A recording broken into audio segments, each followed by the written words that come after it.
dukungan bergizi dan suksesnya program makan gratis dari Bapak Prabowo, insya Allah akan melahirkan kualitas anak bayi yang sehat.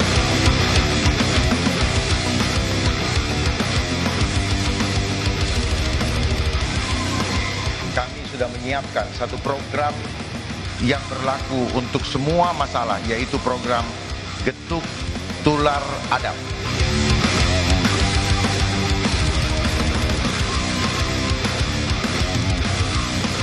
Tanah Abang kita bikin rapi. Promosi dilakukan bersama pemerintah Jakarta juga dengan manajemen Tanah Abang.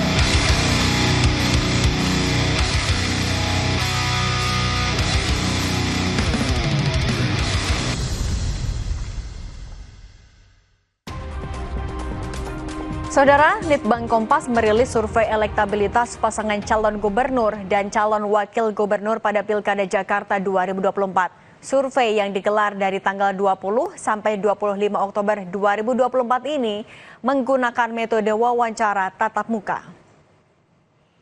Hasilnya, Saudara, elektabilitas Cagup-Cawagup nomor urut 1 Ridwan Kamil Suswono bersaing dengan Cagup-Cawagup nomor urut 3 Pramono Anung Rano Karno.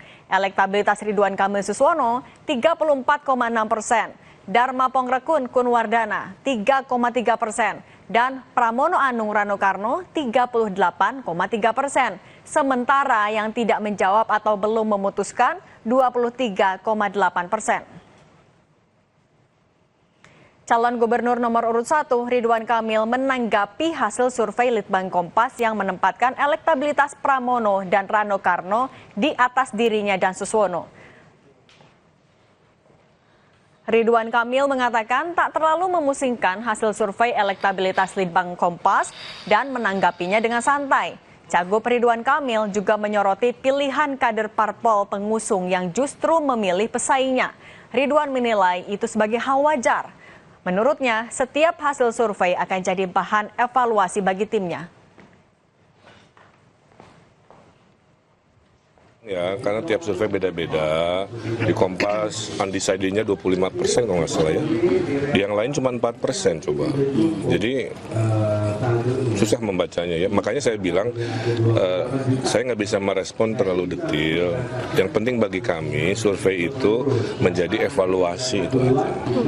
Mau baik, mau kurang baik, jawabannya sama. Teruslah berkampanye, mensosialisasikan sampai akhir waktu.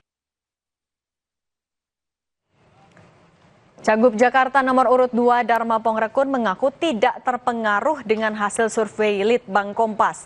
Ia mengaku tetap akan bekerja menyerap aspirasi warga. Sebab menurutnya penentuan bukan pada hasil survei, melainkan dari hasil suara pemilih pada Jakarta 27 November nanti.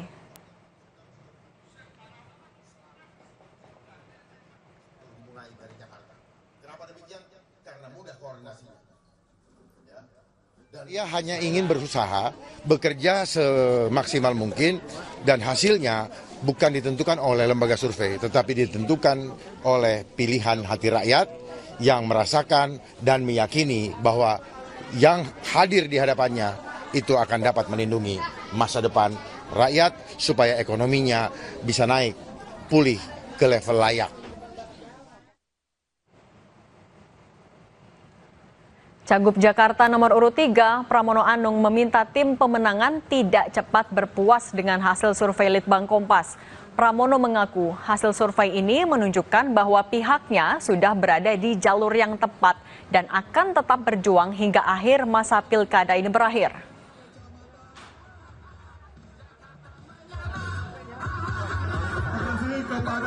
Tidak akan merubah apapun yang akan saya lakukan, saya tetap fight. Saya tetap akan konsolidasi ke bawah, jadwal saya tidak akan berkurang, karena saya tahu ini masih 22 hari, sehingga apapun masih bisa terjadi, tetapi yang jelas dari hasil survei itu terlihat bahwa apa yang kami lakukan, saya dan Bang Dul itu sudah on the right track. Dari yang tidak diperhitungkan sama sekali, sekarang ada di angka 38,4. Persaingan antara Ridwan Kamil Suswono dan Pramono Anung kian kompetitif di Pilkada Jakarta. Apa saja temuan dari survei Litbang Kompas? Kami bahas bersama peneliti Litbang Kompas, Rangga Eka Sakti. Mas Rangga, apa kabar? Sehat, Mbak. Alhamdulillah. Mas Rangga, kalau kita membayangkan kan paslon nomor urut 1 didukung oleh 14 partai politik. Dan kalau secara logika kan ya artinya kalau mesin partainya solid, logistiknya juga akan banyak, akan lebih mudah untuk memenangkan. Tapi justru dari hasil survei Litbang Kompas, angkanya bersaing ketat. Bahkan yang hari ini paslon nomor urut 3 lebih unggul. RK Suswono 34,6, Pramono Anung 38,3%. Apa yang terjadi? Apa temuan dari Litbang Kompas? Ya, kalau temuan dari Litbang Kompas ini memang itu menjadi pertanda bahwa koalisi gemuk itu belum tentu bisa langsung dikonversi menjadi suara, Mbak. Itu yang pertama ya, bahwa di kasusnya Pak Ridwan Kamil dan Suswono itu memang berarti suara dari partai-partai pengusung yang mengusung mereka itu bisa dibilang kurang bulat begitu ya untuk mengalir ke sosok paslon nomor 1 ini. Sedangkan di kasusnya Pak Pramono Anung dan Pak Rano Karno memang dukungan meskipun hanya didukung oleh 2 partai, dukungannya relatif lebih solid begitu, Mbak. Oke, nah kemudian juga masih ada 23,8%. Apa yang sekiranya masih bikin orang-orang di Jakarta masih belum punya keputusan yang bulat? Padahal kan kita tinggal 3 mingguan lagi ya. Ya, Mbak, jadi memang kalau kita lihat dari hasil survei, karakteristik pemilih Jakarta itu memang relatif rasional begitu. Mereka banyak mempertimbangkan dari aspek-aspek mulai dari visi misi, kemudian kualitas cagup-cawagup hingga kemudian pengalaman dari tiap paslon sebelumnya begitu. Nah, pertimbangan-pertimbangan ini dan juga pendekatan-pendekatan yang masih bisa dilakukan selama 3 minggu ini oleh tiap paslon itu kemudian mungkin bisa menentukan pada akhirnya siapa yang akan menjadi pemenangnya, Mbak.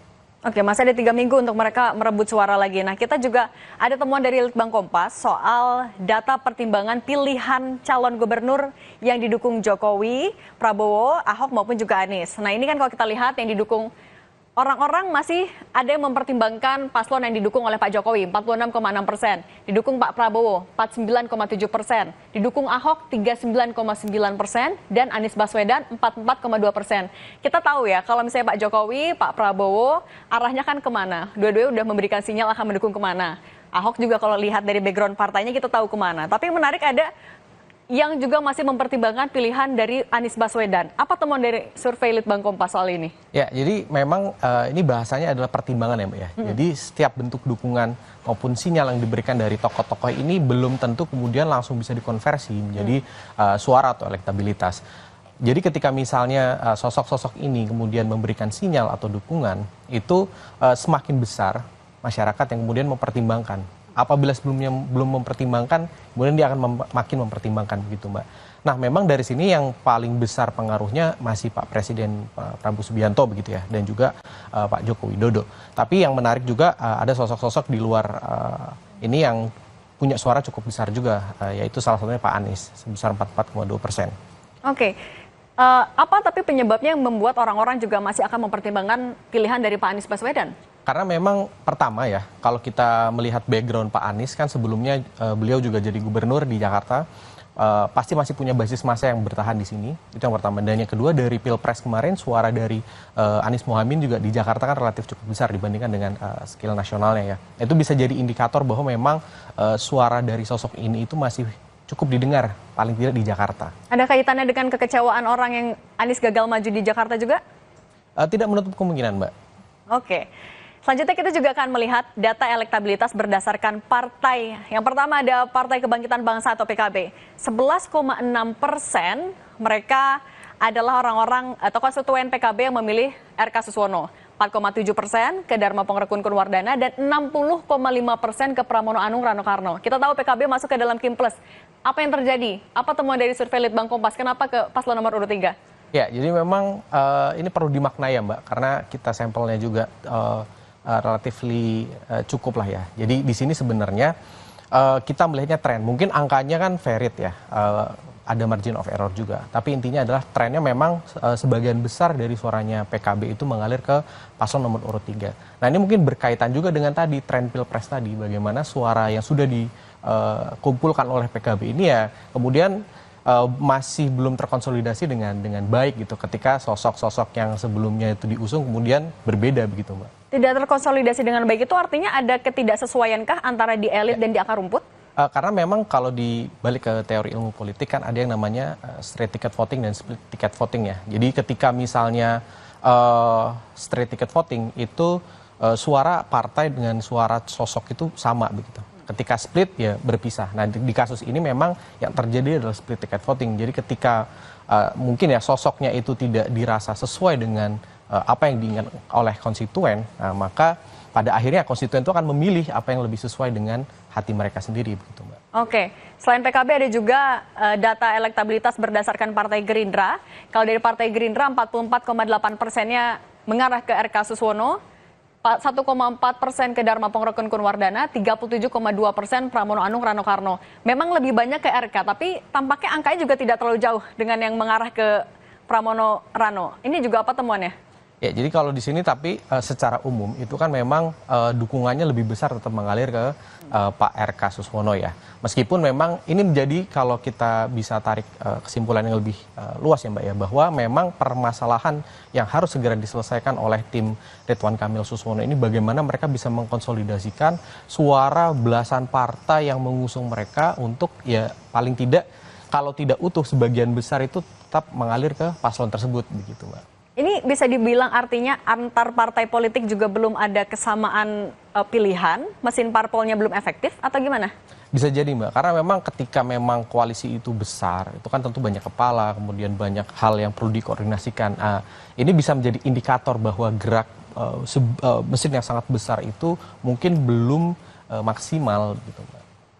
Artinya bisa diterjemahkan sebagai Kim Plus di Jakarta sudah nggak solid lagi nggak? Mungkin contrary bahwa mesin yang dibawa oleh PDIP dan Hanura itu sekarang relatif lebih kencang, lebih menyusul gitu. Oke, kita juga lihat ada data elektabilitas untuk di Partai Nasdem. Di Partai Nasdem 27,3% ke paslon nomor urut 1, 0% ke nomor urut 2, dan 45,5% ke nomor urut 3. Ini lagi-lagi juga lebih tinggi yang ke paslon saingannya. Temuannya seperti apa?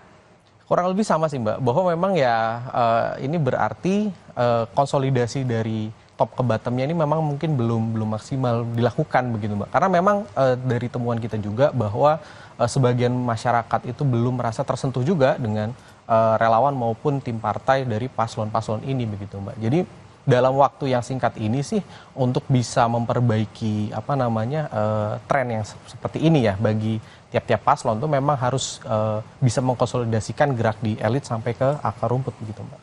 Oke, kita juga lihat ada di PKS naik. Ini juga menarik, PKS 36,9% ke 01, ke nomor urut 2 4,5%, nomor urut 3 30,6%. Padahal ada kadernya di nomor urut 1, tapi angkanya masih lumayan besar ke nomor urut 3. Apa yang juga terjadi di internal PKS?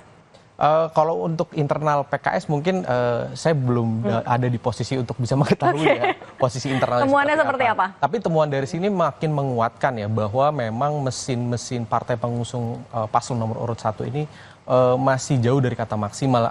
Terutama kasus PKS ini yang benar-benar menunjukkan bagaimana suara dari salah satu partai pengusung yang mengusung wakilnya begitu ya, itu sangat terbelah gitu. Hanya berbeda sekitar 6%-an saja kan. Oke, dan temuan dari survei Litbang Kompas juga kan para pemilih Jakarta yang belum punya pilihan secara solid, belum jadi strong voter, berasal dari PKS, betul ya?